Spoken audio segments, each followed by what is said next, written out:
자, 친구들, 우리 결혼식 가고 나면 딱 식이 끝나고 나면 어디로 가요? 뭐 하러 가요?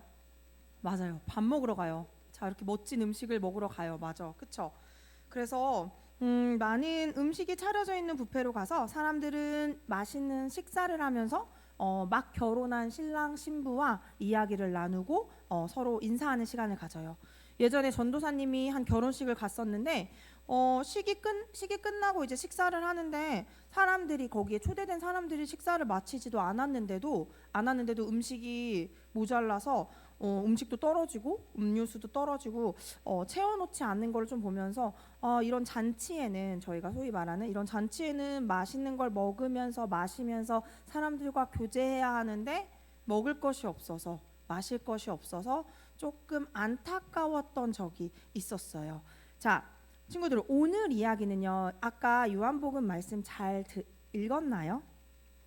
오늘 이야기도 어디서 일어나는 이야기였어요? 결혼식, 혼인잔치라고 하는데 결혼식에서 일어난 일이었어요. 자, 친구들 이때 예수님이 계시던 때 결혼식은 달랐어요. 우리 지금 결혼식은 딱 몇 시간만 하고 끝나잖아요. 요 예수님 시대 때 했던 결혼식은 보통은 3일, 길게는 7일 정도 잔치를 한다고 해요. 그리고 지금은 가까운 친척이나 친구들만 초대하는 결혼식의 형태라면 그때 당시에는 온 공동체, 그러니까 온 마을 사람들을 다 초대해서 잔치를 하는 거예요. 7일 동안.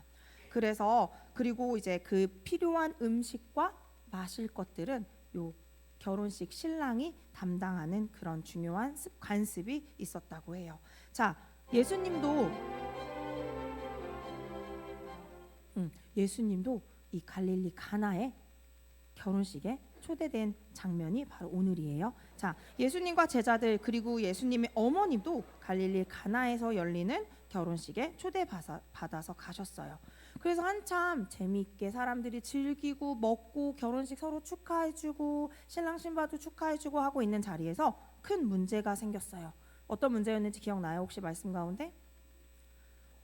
와, 맞아요. 포도주가 다 떨어진 거예요. 그래서 이거는 친구들 결혼식을 하는 입장, 잔치에서 먹을 것이 떨어졌다라는 건 그냥 아이 떨어졌으니까 됐지라는 문제가 아니라 아주 큰 문제가 되는 거예요. 결혼을 하는 그 신랑 신부들한테 손가락질 당할 만큼 부끄러움을 당할 만큼 아주 큰 문제였어요. 그래서 이 이야기를 들은 마리아가 누구예요? 예수님의 어머님이에요. 알고 있죠? 네, 마리아는 예수님한테 가서 이 말을 전했어요. 뭐라고 전했냐면, 뭐라고 전했을까 우리 친구들? 포도주가 다 떨어졌다고 예수님한테 전하니까 예수님이 뭐라고 말씀하셨냐면 아직은 나의 때가 아니라고 이야기하셨어요. 이 말씀은 뭐냐면 아직은 내가 뭔가 기적이나 표적을 행한 때가 아니라는 걸 말씀하신 게 아니라 십자가에 못 박혀 달리실 그 귀한 부활의 때를 하나님이 정하신 그 때가 아니라고 설명하고 있었던 거예요. 그래서 마리아는 예수님께서 그래도 이 문제 가운데서 도와주실 거라고 해결해 주실 거라는 것을 믿고 하인들한테 그 일꾼들한테 가서 뭐라고 이야기했냐면 저기 이따가 예수님께서 말씀하신 그대로 행하라라고 이야기하셨어요. 그리고 그곳에는 무엇이 있었냐면 친구들 저 밑에 항아리 몇 개인지 한번 세볼래요? 총 저 큰 돌 항아리 6개가 있었고 예수님께서는 일꾼들에게 그 돌 항아리 6개를 보면서 이 항아리에 물을 가득 채우라라고 이야기하셨어요. 포도주가 없는데 물을 채우라고 하니 이상하게 느낄 수도 있는데 그래도 일꾼들은 예수님의 말씀대로 그 돌 항아리에 큰 항아리에 물을 채웠어요. 어디까지? 입구까지 넘치도록 물을 채웠어요. 그리고 예수님께서 다시 말씀하셨어요. 뭐라고 얘기하셨냐면 아직 아니에요.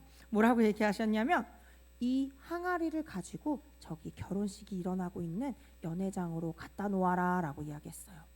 그래서 일꾼들은 예수님의 말씀대로 그대로 갖다 놓았고 그 잔치의 전체적으로 책임을 맡고 있는 연회장이 그 항아리에 있는 물을 먹어보더니 아주 놀랐어요. 왜 놀랐을까? 바로 물이 포도주로 바뀌어버린 거예요. 그러면서 그 맛에 한 번 더 놀래요. 아니, 지금까지 이렇게 맛있는 포도주를 남겨놓았다니 정말 대단하다고 칭찬해 주었어요. 어떻게 된 일일까, 우리 친구들? 물이 포도주로 어떻게 바뀌었을까? 중간에 하인들이 포도주를 넣었을까요? 아니요. 예수님께서 이 물을 포도주로 바꾸는 그런 기적을 일으키신 거예요. 그것이 예수님께서 이 땅 가운데서 오셔서 한 첫 번째 표적이라고 말씀 가운데 나와 있어요. 자, 말씀 한번 같이 읽어볼게요, 친구들. 요한복음 2장 11절 말씀이에요. 시작. 예수께서 이 첫 표적을 행하여 그의 영광을 나타내사 제자들이 그를 믿음이라. 자, 친구들, 이 기적은요, 우와, 물이 포도주로 바뀌는 뭔가 마술 같은 것이 아니라 예수님께서 이 일을 통해서 자신이 누구신지에 대해서 이야기해 주셨어요. 이 사건은 제자들한테는 예수님이 하나님의 아들이고 정말 하나님이시라는 것을 한 번 더 믿게 되는 귀한 사건이었고요. 오늘 이 말씀을 통해서 우리가 알 수 있는 거, 예수님이 누구신지 우리가 알 수 있는 거는, 친구들, 아까 포도주가 없다고 했죠. 잔치에 포도주가 없다고 했어요. 그 말씀을 다시 얘기하면 예수님께서는 우리의 부족함, 우리가 안에 없는 것을 알고 계시는 분이시고요. 그것을 외면하지 않으시는 분이세요. 잔치에서 빠져선 안 되는 음식 중에 하나인 포도주가 부족했어요. 그리고 이 사건으로 인해서 결혼식도 망칠 수 있었고 어려움을 겪을 수 있었는데, 예수님은 이 사정을 들으시고 그냥 지나치시지 않으시고 그 물을 가장 좋은 걸로 바꿔주셨어요. 우리 친구들, 생활하다 보면, 얘들아, 전사님 보세요. 생활하다 보면 나는 이게 너무 부족해, 나는 이것도 못하고 저것도 못하고 내 안에는 좋은 게 하나도 없어 하면서 혹시 좌절할 때가 있을까요? 난 왜 이렇게 수학을 못하지? 난 왜 이렇게 운동도 못하지? 난 왜 이렇게, 난 다 못하는 것 같아. 난 왜 이렇게 뭐가 다 없지? 저 친구들은 다 있는 것 같고. 그럴 때 예수님께서 우리 친구들의 마음을 보시고 우리 친구들이 그 마음을 가지고 예수님 앞에 기도하면 예수님께서 우리에게 가장 좋은 것들, 우리 하나님의 뜻 안에 있는 가장 좋은 것을 허락해 주시고 우리에게 힘과 지혜를 주시는 분이세요. 그래서 전도사님은 우리 친구들이 내 안에 부족함이 보일 때, 내 안에 없는 것이 보일 때 그냥 그 없는 것에 집중하는 것이 아니라 누구한테 기도한다고요? 예수님한테. 마리아가 예수님한테 부족함을 이야기한 것처럼 우리 친구들도 내 안에 부족함을 예수님께 기도하면서 예수님이 주신 그 능력과 힘으로 이 세상을 살아가는 우리 친구들이 되기를 축복합니다. 그렇게 할 수 있는 친구들은 아멘.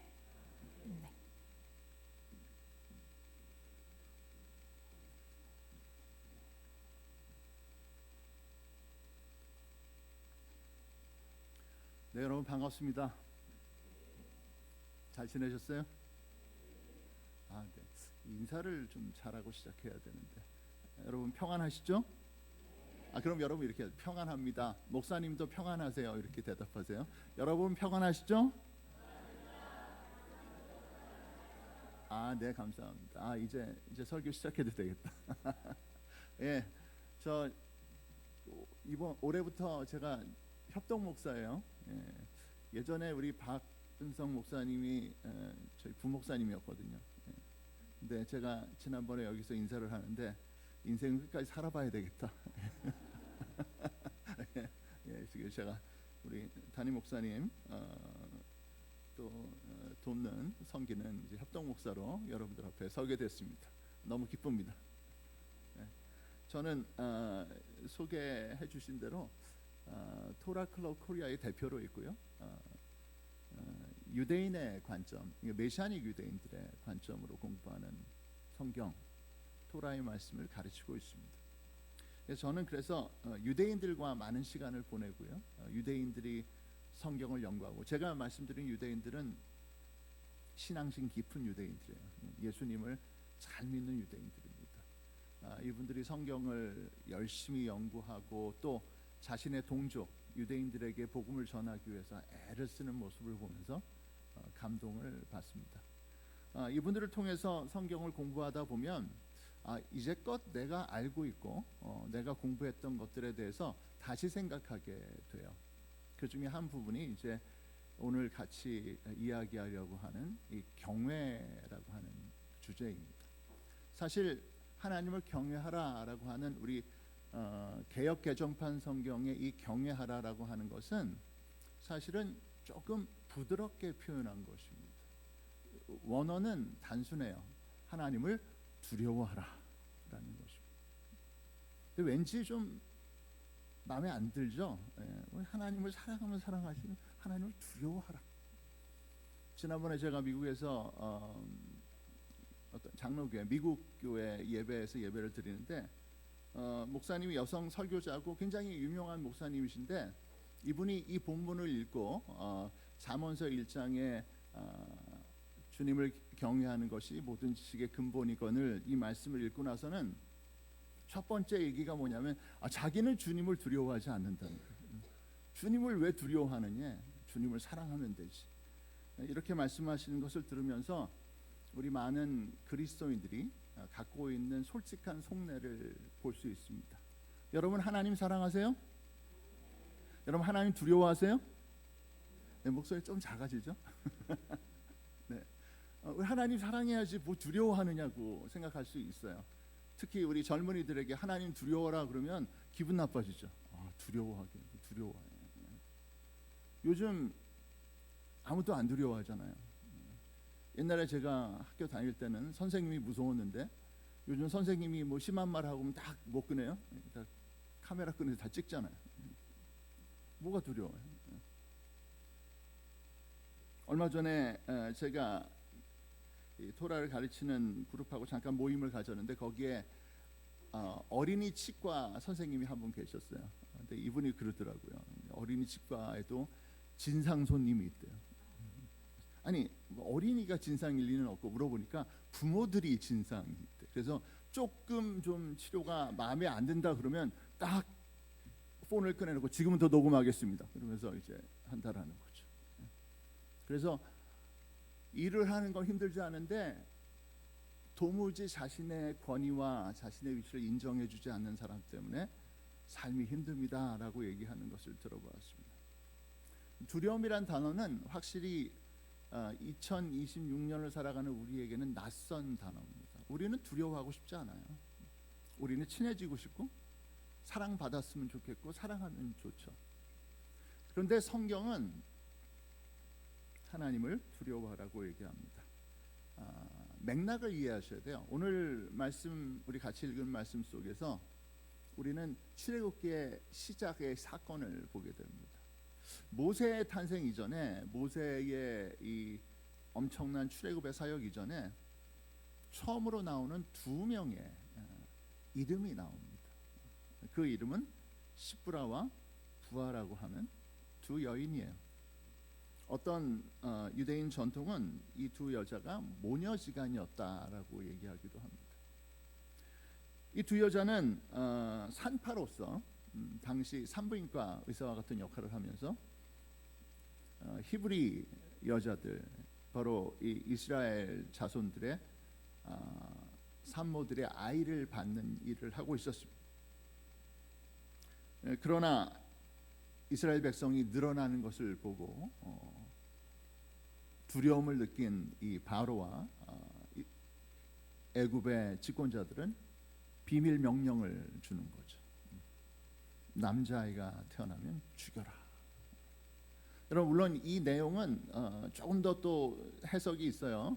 아니 여자를 죽이는 게 확실하잖아요. 이 숫자를 줄이려면 남자를 죽이기보다 이 바로와 이 집권자들이 들었던 그런 메시지가 있다는 거죠. 이제 곧 구속자 모세가 태어날 것이기 때문에 남자아이를 죽여라. 이거 어디 나온 얘기하고 비슷해요? 마태복음에 헤롯이 왕의 탄생, 예수님의 탄생 이야기를 듣고 어린아이를 죽이듯이 죽여라라고 하는 이야기와 비슷한 맥락의 이야기입니다. 그러나 이 시브라와 부하는 바로의 명령을 따라가지 않습니다. 성경에는 그냥 바로 왕이라고 되어 있지만 이집트의 왕은 신이에요. 이집트 왕 자체가 신입니다. 신의 명령을 거역하는 거죠. 그런데 거역한 이유가 중요해요. 거역한 이유가 뭐냐면 그들이 하나님을 두려워하였기 때문이다라고 얘기합니다. 여기에 이 맥락의 이해가 있는 거예요. 도대체 왜 이 여자들은 하나님을 두려워하면서 이집트의 왕, 애굽의 왕 바로의 명령을 어길 수 있었을까요? 성경에서 이 하나님을 두려워한다라고 하는 이 이야기를 야레라고 불러요. 야레 아도나이, 주님을 두려워하다. 한번 따라합시다. 야레 아도나이. 네, 이 하나님을 두려워한다라고 하는 이 말은 사실 그 의미에 있어서 두 가지 의미가 들어 있습니다. 하나님을 두려워하는 사람은 먼저 하나님이 상 주시는 이심을 믿어요. 뭘 주신다고요? 상 주시는 이십니다. 이 세상에서 또 다가오는 세상에서 우리에게 상을 주실 수 있는 유일한 분은 누구십니까? 하나님이세요. 세상이 아무리 우리에게 좋은 걸 준다고 할지라도 하나님이 주시는 것보다 더 좋을 수 있을까요? 그럴 수 없다라는 거죠. 이것을 아는 거예요. 그래서 역설적으로 하나님을 두려워하는 자는 하나님의 상을 구하는 자들입니다. 자, 여러분 2026년 하나님의 상 받는 사람들 되시기를 주의 이름으로 축복합니다. 이게 핵심이에요. 하나님 두려워하면 하나님의 상을 믿는 사람들이 되는 것이고, 또 하나가 있어요. 하나님께서는 벌을 주시는 분이세요. 심판하시는 분이세요. 지금은 괜찮아 보일지 몰라도 우리가 하나님의 말씀을 무시하고 어기고 하나님을 불순종하고 하나님을 우리의 삶 속에서 진정한 하나님으로 인정하지 않으면 반드시 거기에는 대가가 따라온다라는 것입니다. 성경 전체에 있어서 이스라엘의 역사는 이 두 가지 사실을 증명하는 역사입니다. 그들이 순종할 때 하나님 어떻게 하셨어요? 그들의 삶을 복 주시고요, 상 주시고요. 그들이 불순종할 때 하나님은 그들의 이스라엘 백성들을 벌 주시고, 그리고 유배 보내셨던 하나님이십니다. 이 두 가지를 우리 삶 속에 항상 기억하고 살아가는 것, 그리고 그 하나님을 항상 믿고 살아가는 것. 그래서 그 어떤 이 세상에 센 사람들이, 센 존재들이 우리에게 명령을 내렸을 때 담대히 하나님의 명령을 따라가는 것, 이게 바로 하나님을 두려워하는 삶입니다. 그러한 의미에서 여러분, 하나님 사랑은 하나님을 두려워하는 것에서 시작되는 거예요. 여러분, 요즘 아까도 말씀드린 대로 이제 아이를 잘 안 낳잖아요. 나도 하나 낳잖아요. 너무 귀해, 너무 귀해. 근데 우리보다 이 아이 하나 낳기 운동을 먼저 한 나라가 있어요. 어느 나라인지 아세요? 중국이잖아요. 요즘은 이제 풀어졌지만 한자녀 운동을 해가지고 중국이 엉망진창이 됐어요. 하나 낳기 운동을 하면서 여러분 그 아시죠? 딱 봐가지고 여자아이 같으면 유산시키고, 그래서 이 남녀 성비가 엉망이 됐고요. 또 하나만 낳게 되니까 가정 교육이 안 되는 거예요. 이 아이를 온 가족이 다 모시고 사는 거죠. 제가 미국에 있을 때 제 큰딸 정민이가 다니던 하이스쿨에서 기독교 학교예요. 마라나타라고 하는 기독교 학교에서 학부모 회의가 있어서 갔었어요. 거기에는 특별히 어떤 부모님들이 많았냐면 중국에서 유학 온 유학생들, 그 기독교 학교에 중국 유학생들이 굉장히 많았어. 믿지도 않는 아이들이. 왜 거기 왔는지 모르겠지만 어쨌든 거기 많이 있었어요. 중국 유학생들을 호스트하는, 자기 집에서 이제 하숙을 하는 그런 미국 백인 부모들이 많이 있었습니다. 중국 목사님이 한 분 왔어요. 풀러 다니는 중국 목사님이 한 분 왔는데 어떤 분이 손을 딱 들더라고요. 들고 질문이 하나 있대요. 우리 집에 있는 중국 학생들은 좀 자기가 볼 때 이해가 안 된다는 거예요. 돈이 많아요. 그래서 뭐 먹을 거를 그냥 사다가 이 냉장고에 쟁여놓는데 뭐 그냥 잔뜩 사다가, 그런데 거의 먹지 않고 다 버린다라는 거예요. 다 버린다. 그러면서도 옆에 있는 친구들이나 또는 호스트 패밀리, 그 자기 패밀리에게 한 번도 이것 좀 한번 들어보세요라고 얘기하지 않는다는 거예요. 다 그냥 버린대요. 그러니까 이분이 이렇게 얘기하더라고요. 이게 중국 문화냐? 중국 컬처냐? 라고 물어보더라고요. 그랬더니 이 중국 목사님이 얼굴이 시뻘개지더니 이러는 거예요. 그 아이들은 한 번도 남과 나누라는 얘기를 배워본 적이 없습니다라는 거예요. 한 집안에 한 아들로 한 딸로 태어나서 모든 것을 받기만 하다 보니까 남과 나눈다라는 것을 배워본 적이 없더라. 여러분, 중국이라는 나라가 지금 이것 때문에 큰 문제가 생긴 거예요. 이기적이고요, 물질적이고 남을 배려하지 않는 문화가 모든 세대의 문화가 되다 보니까 이 사람들이 차마 예수는 믿게 못하고 공자를 가르치고 있다니까. 이제 공자. 야, 이거 공자라도 가르쳐서 도덕적인 삶을 살아가야 되겠다, 하게 만들어야 되겠다라고 생각한다는 거죠. 자, 여러분, 역설적으로 하나님에 대한 두려움은 누구에게서 배웁니까? 부모님에게서 배우게 되어 있습니다. 우리가 태어났을 때 우리 삶의 한순간 부모님이 정말 무서웠던 때가 있었습니다. 여러분 기억나세요? 저는 기억이 나요. 우리 아버지가 제일로 무서웠던 때가 있어요. 우리 아버지의 말씀대로 하지 않으면 정말 나는 야단 맞는다, 무서운 아버지를 만나게 된다라고 하는 두려움 때문에 아버지가 정한 것을 제가 꼭 따라가야 된다라고 생각했던 때가 있었어요. 사실 알고 보면 아버지든 어머니든 무서운 사람들이 전혀 아니죠, 우리 인생에. 근데 하나님께서 우리에게 그렇게 만들어 주셨어요. 우리 인간 관계의 모든 작동법은 부모에게서 배우게 되어 있습니다. 그래서 부모로부터 배운 옳고 그름의 그 경계선과 우리가 옳지 않은 일을 했을 때 부모에게 야단 맞는 것에 대한 두려움, 이것들이 우리로 하여금 하나님에 대한 경외감을 배우게 한다라는 것이 성경의 원리입니다. 사랑하는 부모 여러분, 올 한 해 여러분 자녀들에게 참으로 하나님의 경외를 가르치는 분들이 되시기를 주의 이름으로 축복합니다. 하나님은 이렇게 우리의 삶 속에 우리의 순종과 우리의 선행과 우리의 하나님을 향한 우리의 열심의 복으로 역사하시고, 또 우리의 잘못과 우리의 불순종에 대해서 하나님은 심판하시는 심판으로 역사하십니다. 그런데 여러분, 이게 여기서 끝이 아니에요. 여기서 끝이라고 한다면 우리는 그냥 권선징악, 이 스토리를 듣는 것으로 우리는 생각할 수 있습니다만, 하나님께서 왜 하나님을 경외하라고 말씀하시느냐, 거기에는 보다 본질적인 하나님의 뜻이 있습니다. 그것은 하나님께서 자기 자신을 하나님을 경외하는 사람을 통해 드러내시기를 바라기 때문입니다. 그게 바로 이스라엘의 역사입니다. 여러분, 유대인들에 대해서 많은 사람들은 유대인들이 돈밖에 모른다, 유대인들은 이기적이다, 지금 이스라엘의 전쟁을 보면서 왜 이렇게 잔인하냐, 온갖 이야기를 하지만 제가 만난 유대인들, 제가 진짜 사귀고 있는 유대인들을 통해서 제가 발견한 것은 무엇이냐면, 이 사람들은 하나님께서 그들의 삶 가운데 신실하게 언약을 이루시는 분인 것을 믿는 사람들입니다. 이스라엘의 역사의 핵심은 무엇이냐면, 유일신 하나님께서 하나님의 언약을 우리 삶 가운데 이루셨다, 우리 민족 가운데 이루셨다라고 하는 언약의 신실함을 믿는 사람들입니다.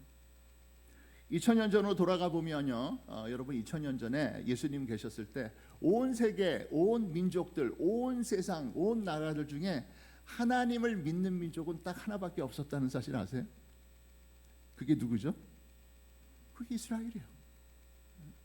여러분, 2000년 전에 이스라엘 백성들이 온 세상 중에 우리만 구원받아라고 하는 얘기는 교만한 얘기가 아니에요. 왜? 우리만 하나님을 믿으니까. 우리만 하나님을 믿으니까.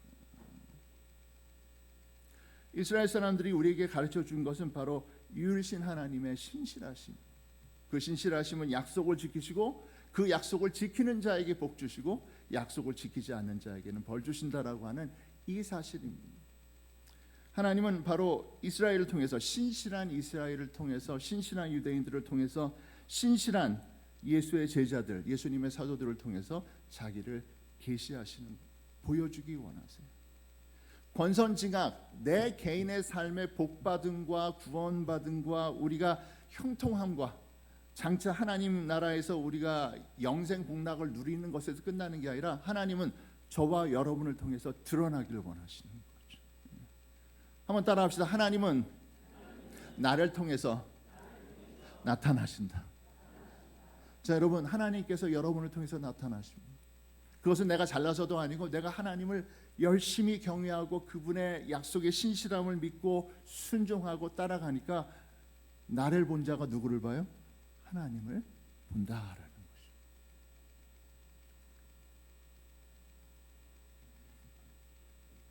우리 인생의 최고의 자리는 우리를 통해 하나님이 드러나시는 거죠.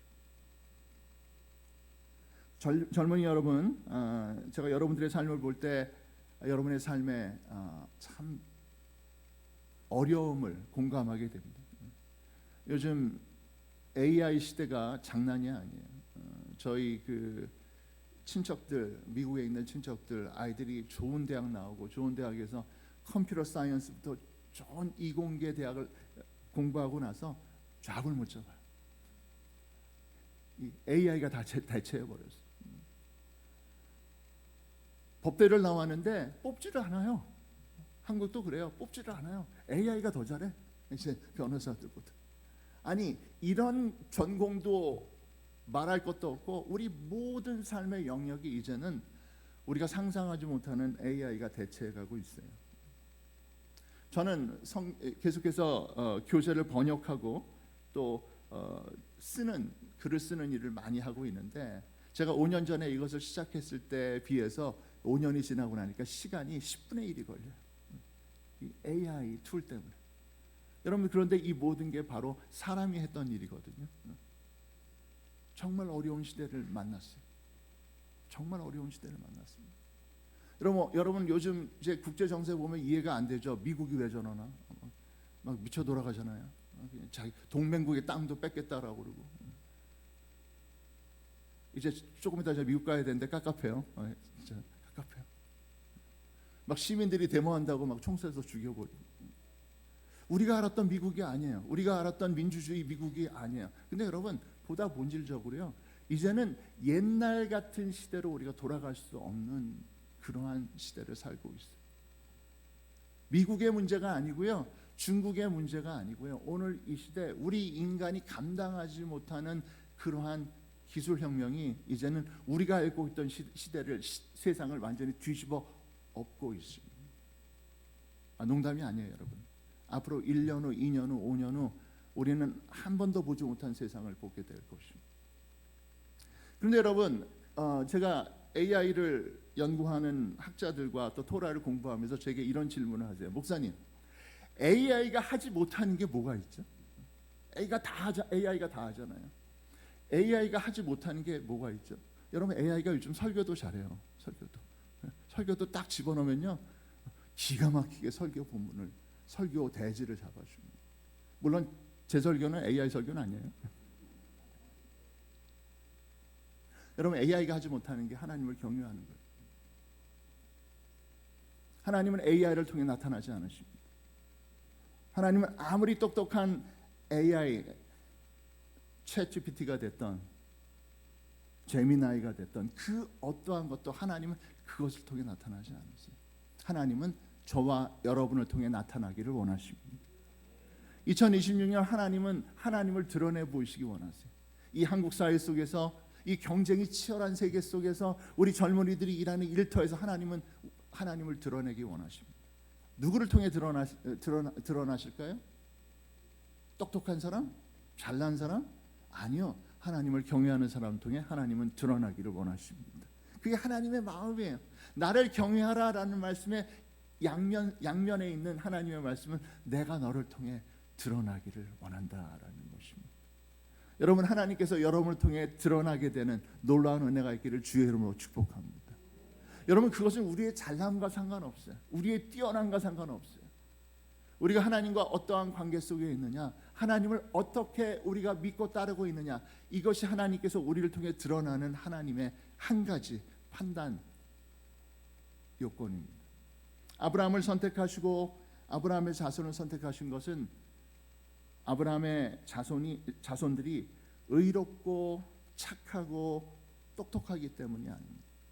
그들이 하나님을 경외할 때 하나님은 그들을 통해 나타나기를 기뻐하십니다.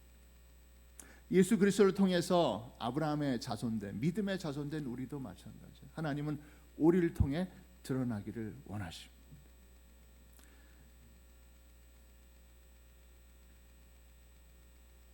잠언 1장 말씀에서 우리는 아주 잘 알고 있는 이 하나님의 지식, 하나님의 지식의 드러남에 대한 하나님의 그 말씀을 듣게 됩니다. 그것은 다름 아니라 하나님을 여호와를 경외하는 것이 지식의 근본이거늘 미련한 자는 지혜와 훈계를 멸시하느니라라고 하시는 말씀입니다. 여호와를 경외함이 지혜의 근본이다라는 말씀이 무엇인가? 자, 여러분, 이 지식의 근본이다라는 이 말씀, 이 지식, 이 비나라고 하는 거예요. 비나, 다트, 비나, 다트. 여러분 한번 이 지혜의 세 가지 이 단어를 제가 가르쳐 드릴게요. 호크마, 따라합시다. 호크마, 비나, 다트. 자, 여러분 이 하나님께서 우리에게 지식을 주신다라고 하는 것은 보다 근본적으로 우리가 이 세상 가운데 하나님을 어떻게 드러내는 사람이 되기를 원하시는가에 대한 하나님의 분명한 가르침이 있습니다. 호크마는 지혜예요. 지혜. 지혜는 하나님을 경외하는 것입니다. 이 우리가 생각하는 지혜가 아니에요. 똑똑함이 아니에요. 우리가 하나님을 경외하는 것을 배우는 것, 하나님을 바르게 경외하는 삶을 사는 것, 이게 지혜예요. 그래서 여러분, 모든 지혜의 가장 큰 지혜는 하나님을 경외합니다라는 사실 기억하십시오. 젊은이 여러분, 여러분들이 시험 공부에 바쁘고 그리고 정말 직장 일에 바쁘고 다 이해해요. 시간 다 쏟아 부어도 아마 여러분 인생과 여러분 영역에서 성공을 보장할 수 없죠. 그런데 여기 한 가지, 하나님을 경외하는 자에게 주시는 지혜를 구하는 사람들이 되시기를 축복합니다. 그 다음이 비나예요. 비나. 우리가 얘기하는 명철입니다. 명철. 이 명철이 기가 막힌 거예요. 비나가 기가 막힌 거예요. 이게 비나가 뭐냐면요, 우리의 삶의 문제를 해결하는 지혜. 여러분, 솔로몬이 하나님께 뭘 구했죠? 근데 그게 비나라니까. 하나님, 나 비나 주세요. 비나. 무슨 비나를 달라고 그랬어요? 재판할 수 있는 비나를 주세요. 내가 재판을 해야 되는데 공의의 재판, 바른 재판할 수 있는 비나를 주세요라고 얘기를 했어요. 여러분, 이렇게 생각할 수 있어요. 성경 믿음은 믿음이고 성경 공부는 공부고 내 분야의 공부는 내 분야의 공부지 아니에요. 여러분의 분야 속에서 하나님께서 주시는 하나님의 비나를 발견해야 여러분의 영역에서도 참으로 깊은 지혜를 발견할 수 있습니다. 그래서 여러분이 장사를 하던 아니면 지금 학교에서 공부를 하던 어떤 영역에 있던 하나님, 나에게 하나님의 비나를 주세요. 하나님의 명철을 주세요. 여러분, 이렇게 기도하고 나가는 분들이 되시길 바랍니다. 하나님께서 자기를 드러내실 때 이렇게 드러내신다는 거예요. 우리에게 갑자기 얼굴에서 빛이 나고 그럴 수도 있어요. 여러분, 제 얼굴 빛이 좀 나나요? 좀 발랐는데, 좀 나야 되는데, 조금 비싼 거 발랐는데 안 나요? 아니, 그렇게 나는 거 말고요. 그렇게 날 수도 있어요. 옷잘 입고 얼굴에 좀 바르고 머리 좀 자르고 그래서 빛나는 거 말고 우리 안에 있는 그 비나가 드러나야 된다니까. 저 사람만 오면 문제가 해결돼. 그렇게 되기를 바랍니다. 저 사람만 오면 우리 모임이 빛이 나, 행복해져. 여러분 손흥민 선수가 떠났잖아. 영국의 그 팀을 떠났잖아. 어떻게 됐대요 요즘? 들어봤어요? 엉망진창 됐죠. 엉망진창. 팀워크도 안 돼. 서로 싸워. 뭐 지면은 서로 손가락질하면서 싸우고요.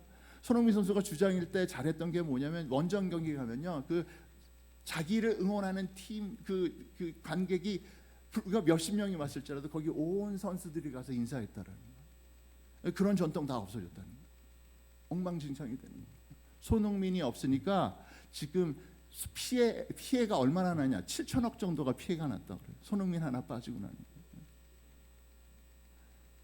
여러분, 손흥민에게 비나가 있는 거예요. 여러분 그런 사람이 되시기를 주의 이름으로 축복합니다. 하나님이 우리를 통해 드러나셔야 된다라니까, 비나로. 그리고 하나님께서 우리를 통해서 나트를 주세요. 지식을 주세요. 그 지식은요, 여러분, 일문지식. 무슨 얘기인지 아세요? 일문지식. 하나를 알면 10가지를 알면. 여러분, 그 어떠한 똑똑한 사람도 AI와 우리가 경쟁할 수 없는 것은 우리가 알고 있는 지식보다 더 엄청난 지식을 갖고 있기 때문이에요. 그러나 여러분, 하나님을 경외한 자에게 하나님은 우리의 하나의 지식을 10개, 100개, 1000개, 10,000개로 만들어주시는 귀한 은혜가 있는 줄 믿으시기 바랍니다. 이게 바로 하나님께서 우리를 통해 드러나시는 바로 그 방식이에요. 지혜와 명철과 지식으로 드러나는 하나님의 은혜가 올해 여러분의 가정과 삶에 넘치기를 축복합니다. 자, 여러분, 이것이 우리의 삶에 하나님이 주시는 바로 하나님이 드러나시는 은혜입니다. 따지고 봅시다. 여러분, 우리가 이 세상에서 살면서 무엇을 얼마나 더 누릴 수 있겠습니까?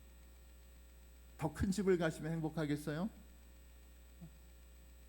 직장에서 승진해서 더 높은 자리에 올라가면 행복하시겠습니까? 요즘 재판이 많이 일어나고 있는데 제가 이것을 보면서 참 더덥다. 높은 자리, 더 큰 권력, 더 큰 금력을 쫓아가던 사람들이 한순간에 거꾸러지는 것을 보면서 우리가 진짜 쫓아가야 되는 것이 무엇이냐라는 것을 생각하게 되죠. 하나님을 경외하는 사람은 하나님께서 우리를 통해서 드러나심을 통해 이 세상이 무시할 수 없고 이 세상이 도무지 이해할 수 없는 우리만의 성공, 우리만의 영적인 성공을 경험하게 하십니다. 유대인들은 하나님에게 두 손이 있다라고 믿어요. 그 두 손은 오른손과 왼손입니다. 물론 여러분, 하나님이 두 손이 없어요. 하나님은 인간이 아니십니다. 그러나 그들이 얘기하는 두 손은 하나님의 왼손은 하나님의 공의의 손이에요. 야단치시는 손이에요. 때리시는 손이에요. 무기를 드시는 손이에요. 몽둥이를 두시는 손이에요. 그러나 하나님의 오른손은 붙잡아 주시는 손이에요. 위로해 주시는 손이세요. 치료해 주시는 손이세요. 여러분, 이 두 손이 어느 손도 나쁜 것은 없습니다. 만약 여러분과 저의 인생에 하나님의 공의의 손이 왔다라고 생각한다면 할 수 있는 선택은 하나밖에 없어요. 하나님의 심판이 있어 보이세요? 하나님의 꾸중이 있는 것 같아요? 하나님께서 우리에게 주시는 엄중한 판단이 있습니까? 회개하세요. 하나님의 이 공의의 손은 우리를 회개로 이끌어 주십니다. 그리고 우리로 하여금 오른손을 붙들게 하세요. 하나님의 오른손은 우리를 세워주시고 우리를 위로해 주시고 우리를 치료해 주시는 손입니다. 그래서 우리가 성경을 읽을 때 우리가 의식하고 읽지 않았겠지만 하나님의 의의 오른손으로 우리를 붙드소서. 시편 기자 다윗은 그렇게 이야기를 하는 거죠. 여러분, 올해 하나님은 이 두 손으로 우리를 붙드실 거예요. 우리가 만약에 우리 삶 속에 곤고함이 있거든 주님께 회개하고 나아가시기 바랍니다. 그래서 하나님이 주시는 하나님의 위로와 하나님의 사랑과 하나님의 치료의 오른손을 매번 붙드는 분들이 주의 이름 되시기를 주의 이름으로 축복합니다. 그리고 마지막으로 이 주님을 경외하는 삶은 우리로 하여금 전혀 다른 인간관계, 세상으로 우리를 이끌어갑니다. 하나님께서 나를 경외하라라고 하는 것은 하나님과 우리와의 관계, 하나님과 나와의 관계를 위해서 말씀하시는 것이 아닙니다.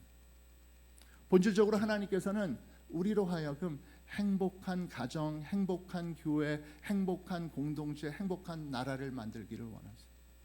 나 혼자 구원받고 나 혼자 하나님께 나오는 게 아니라 내가 속한 모든 공동체가 주님 안에서 행복해지기를 바라십니다. 그래서 시편 15편에서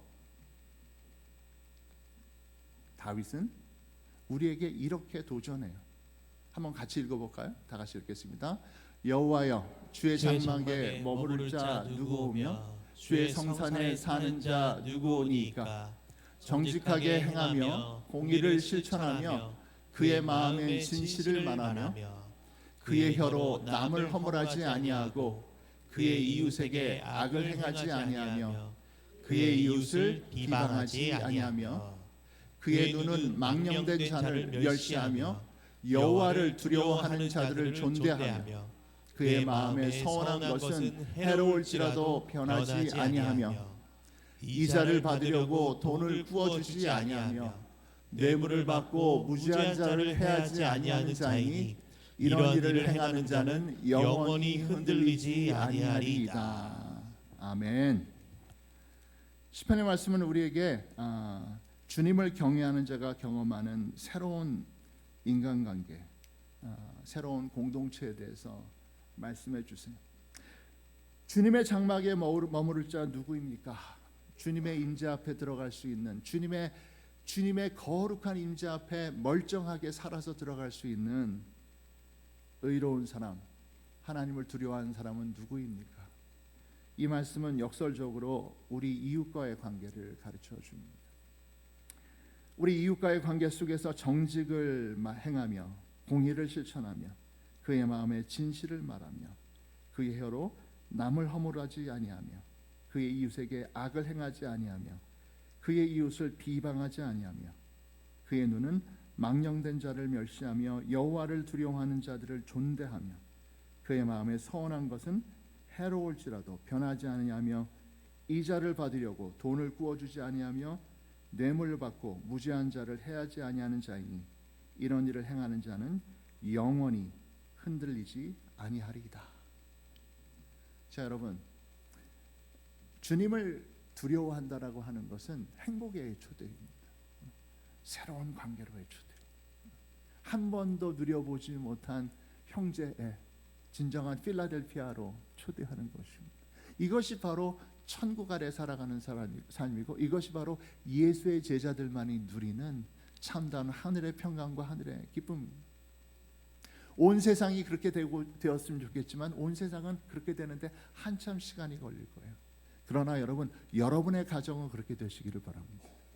우리 교회는 그렇게 되기를 바랍니다. 우리 동원교회가 오늘 이 시대 산 비탈에 있는 산 꼭대기에 있는 그러한 마을과 같이 온 세상에 주님을 경외하는 자의 빛을 마음껏 드러내는 그러한 교회가 되시기를 주의 이름으로 축복합니다. 그러므로 여러분, 주님을 경외하라, 주님을 두려워하라라고 하는 말은 주님을 덜덜 떨면서 바라보라는 말씀이 아니라 나를 사랑하라. 내가 너를 통해서 나타나리라. 내가 너에게 상 주고 복을 주리라 라고 말씀하시는 주님의 초대입니다. 올 한 해 주님을 두려워함을 선택하는 저와 여러분이 되시기를 바랍니다. 바로가 얘기하고 사장님이 얘기하고 대통령이 얘기할지라도 우리 주님의 말씀을 더욱더 듣고 순종하고 두려워하는 우리 모두가 되기를 주의 이름으로 축복합니다. 기도합시다. 하늘에 계신 아버지, 우리의 왕이시여,